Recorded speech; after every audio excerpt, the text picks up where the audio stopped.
中国的渔船伫咧金门并船，致使2个人死亡。经过两方协商达成共识，咱有获悉咧提供因赔偿金，而且甲因的违体甲船只拢还转去。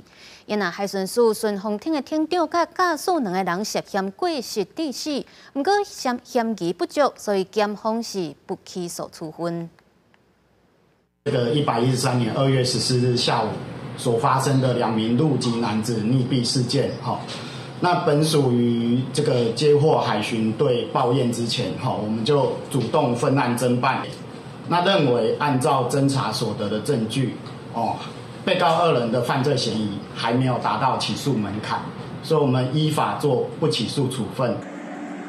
检方表示，中国的船只可能是因为船长无执照、经验个不足造成。并船的这只船向大幅度正外，个向放慢速度。检方认为，咱的海巡要伫咧6秒以内反应大动，实在上困难，袂当来怪罪。而且海巡是依法来检查中国的违法船只，像小浪小弱，这是法规所允准的风险。